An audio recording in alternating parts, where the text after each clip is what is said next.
Hey Nocturnist listeners, if you like immersive, powerful storytelling, then take a listen to Overlooked. It's a podcast that features personal stories which bring the women's health gap to life. It's hosted by me, Golda Arthur, and you might say I've got skin in the game. On the show, we've covered topics like ovarian cancer, endometriosis, cervical screening, and funding for women's health research. You'll learn more and understand better, just as I do when I talk to women who tell me their stories.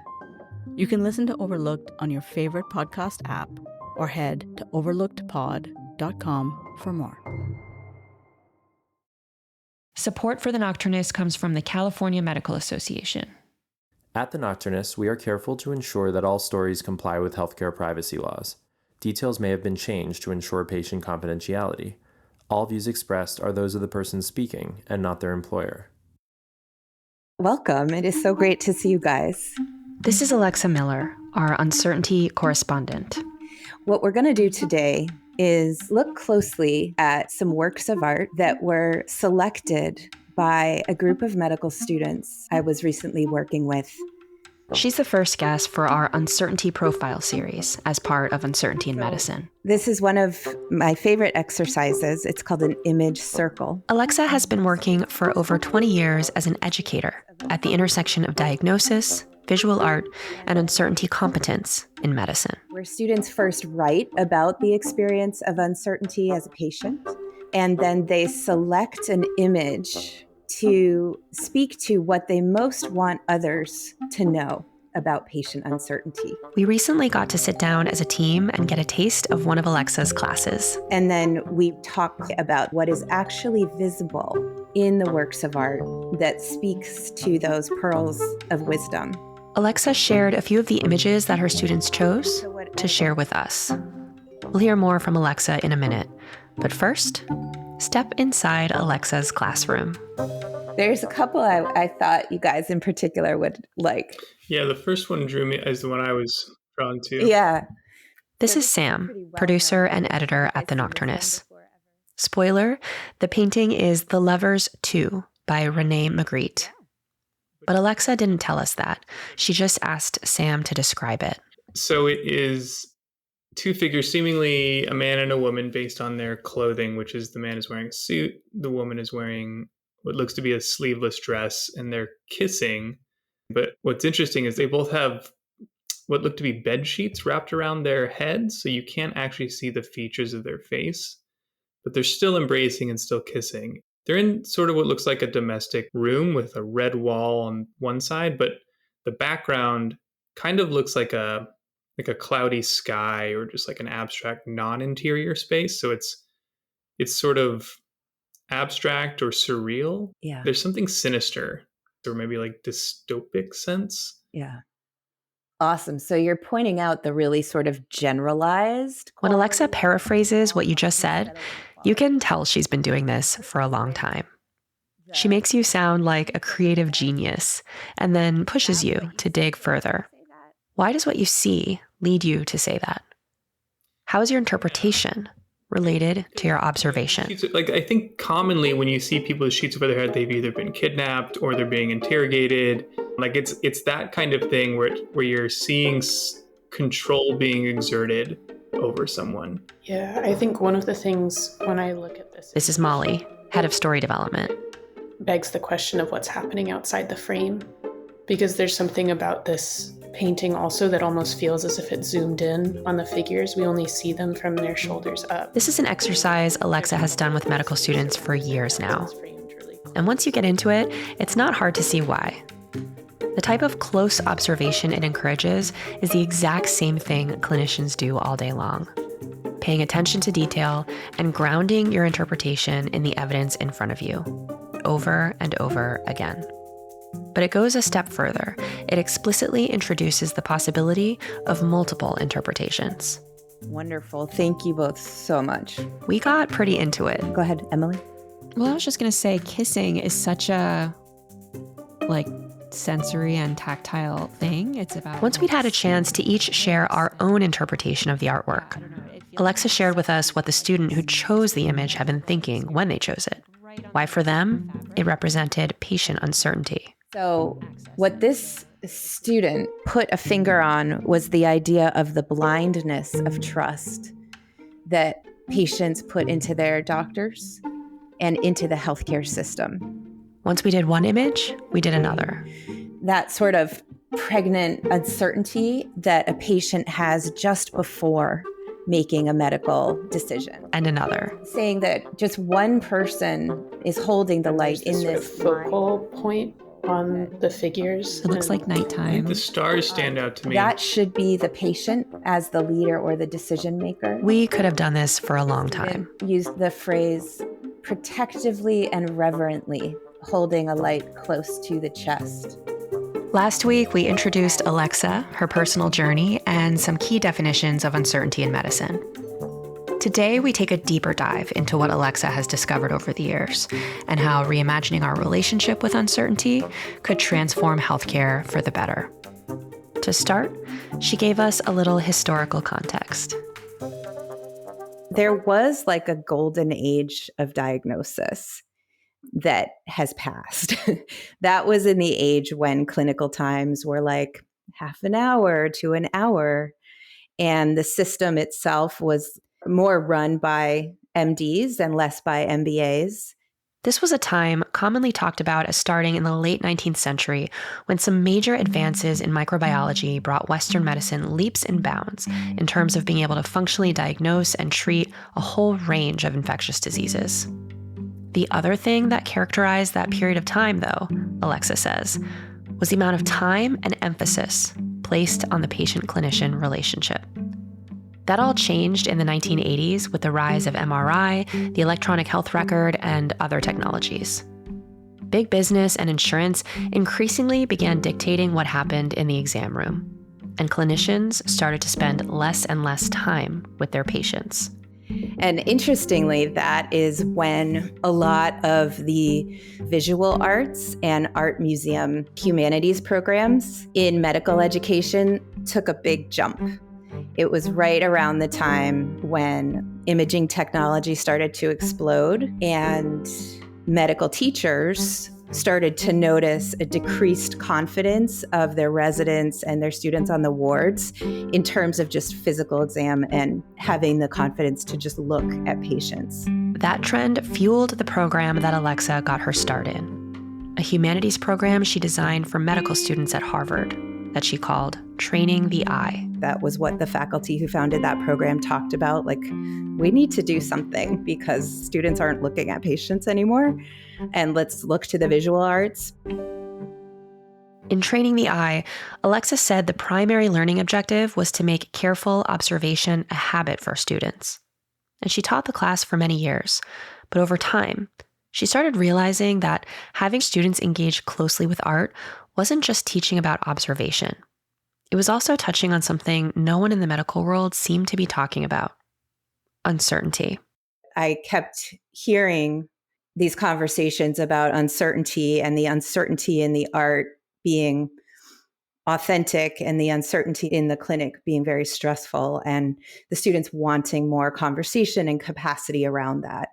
I was really listening to what they were asking for, and I was also very personally connecting it to my sister's misdiagnosis and, people coming to conclusions way too early in uncertainty. And so what I began aspiring for the students to do was what I now call look with uncertainty. To not react to uncertainty or get defensive in it or sort of treat it like a place of shame, but rather to look with it. Look with it like you would look at a work of art with a friend, and lean into it as this space to drive learning, drive what we call forcing strategies or looking at something in a different way. All the actions associated with curiosity and learning and co-creation of health, rather than a place to shut down and, feel the stress of not knowing when you're the expert. It's that mismanagement of uncertainty in those moments that is a root cause of so many errors. Alexa was inspired. She not only started explicitly teaching about uncertainty and uncertainty response in her classes using art as a framework, She also started reading as much as she possibly could about other people's research on the topic. And the deeper she got, the more she was convinced.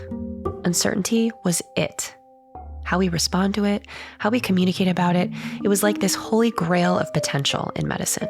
The more I learn about the research, patient safety experts who certainly do not agree on everything really do agree across the board that critical zone of uncertainty and communication in uncertainty is like this tipping point place of things either going very well in healthcare or going wrong. I think we probably all have stories about how communication and uncertainty has gone wrong, but when it goes well, it can be really, really striking. Like when you encounter a doctor who isn't moved to repeat the same old testing again and again, but instead sits down with you and asks new questions, and then figures something out based on the story that you told them. Alexa found that the visual arts was a uniquely powerful way into the conversation about uncertainty. The uncertainty is just as authentic, it's just as real, but it's very low risk. Nobody's life is on the line, no resources are on the line other than the time that you're taking to learn. And works of art also put forth an expectation that there's many different things we could potentially see. And so it's a wonderful context to develop new skills and have success in some of these forcing strategies, such as shifting perspective or looking at something in a new way or looking a little bit longer and discovering a new detail after maybe 10 minutes. Alexa started developing a curriculum that integrated her approach of teaching students to look with uncertainty at artwork with theory and concepts that she pulled from the body of the academic research out there. A lot of the theory came from uncertainty scholar and palliative care physician Paul Hahn, who has been a pioneer in delineating different types of clinical uncertainty. Paul Hahn has an article on varieties of uncertainty in healthcare. And that one really demystified for me a way of thinking about it, which is to break it down into like 3 chunks. So is the uncertainty arising from probability? Like, okay, there's a 20% probability of benefit from this treatment. That's a probability uncertainty. Is it arising from ambiguity? That's when you really don't know. Maybe we have a 10% to a 30% probability of benefit from the treatment, but the experts also totally disagree about the different kinds of treatments and their benefits, and we just don't have enough scientific evidence. So that's a different kind of uncertainty.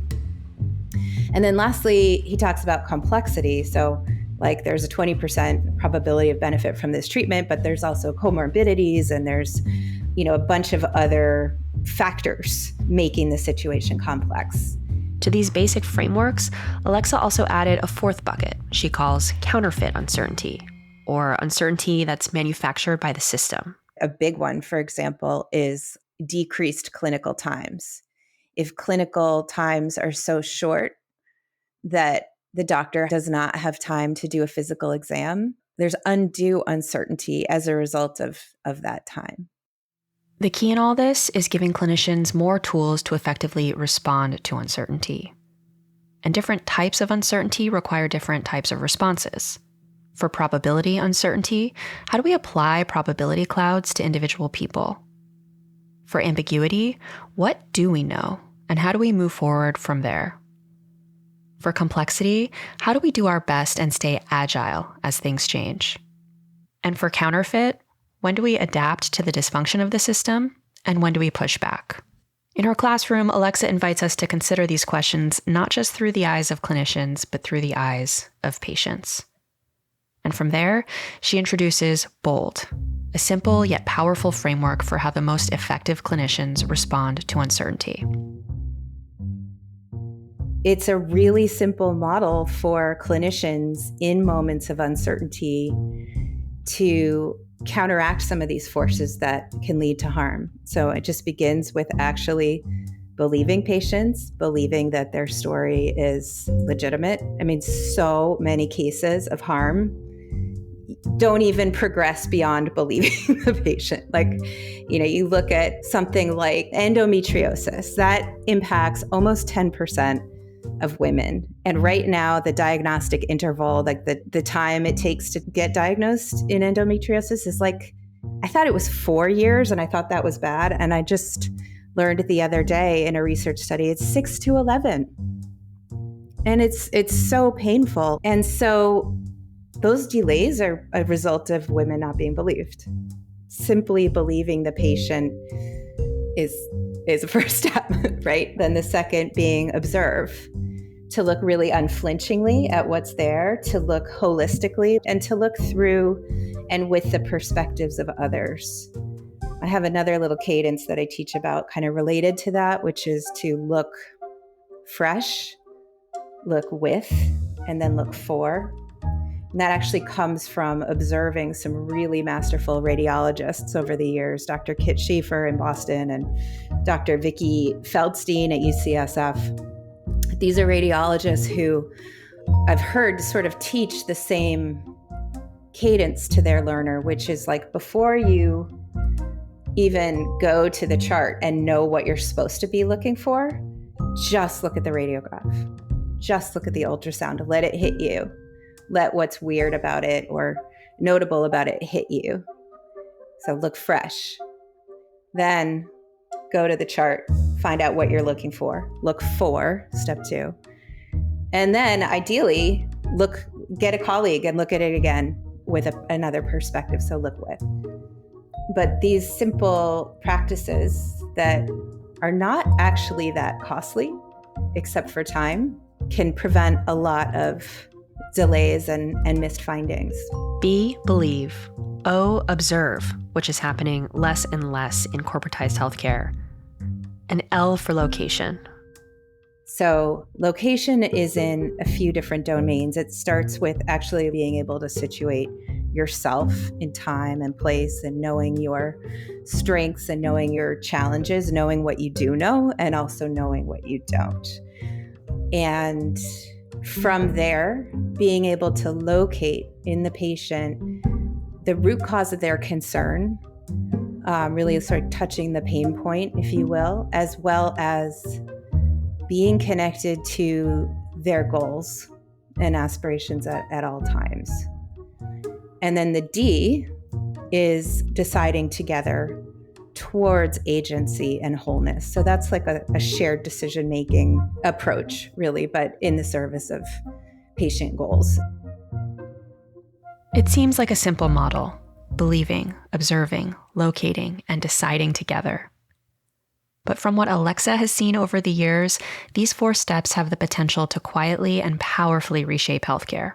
Throughout this series, we'll hear stories from clinicians and patients navigating uncertainty in all its forms. As you listen, hold the bold framework in mind. Where does it show up? How have you seen it in your own life? Outside the Rose Art Museum at Brandeis University, where Alexa sometimes teaches, there's a sculpture called Light of Reason by artist Chris Burden. It's made of antique Victorian lampposts, and they branch outward in 3 arcs from the museum's entrance. It was inspired by the university's seal and by the words of Supreme Court Justice Louis Brandeis. If we would guide by the light of reason, we must let our minds be bold. So let that be the invitation for this series and the uncertain moments ahead. Thanks for listening to The Nocturnist: Uncertainty in Medicine.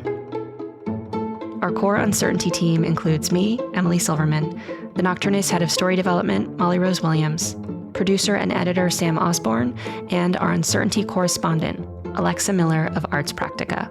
Our student producers are Claire Nimura and Celine Everett. Special thanks to Maggie Jackson and Paul Hahn. Our executive producer is Allie Block. Our program director is Ashley Pettit. Our original theme music was composed by Ashton Spencer, and additional music came from Blue Dot Sessions. Artwork for Uncertainty in Medicine was created by Eleni Depot, who is represented by Folio Illustration and Animation Agency. The Nocturnist: Uncertainty in Medicine was made possible by generous support from the ABIM Foundation, the Gordon and Betty Moore Foundation, and the Josiah Macy Jr. Foundation. The Nocturnist title sponsor is the California Medical Association, a physician-led organization that works to keep the doctor-patient relationship at the heart of medicine. To learn more, visit cmadocs.org. The Nocturnist is also made possible by support from listeners like you. In fact, we recently moved over to Substack, which makes it easier than ever to support our work directly. By joining us for a monthly or annual membership, you'll become an essential part of our creative community. If you enjoy the show, consider signing up today at thenocturnist.substack.com. If you enjoy this episode, please share with a friend or colleague, post on social media, and help others find us by giving us a rating and review in your favorite podcast app. I'm your host, Emily Silverman. See you next week.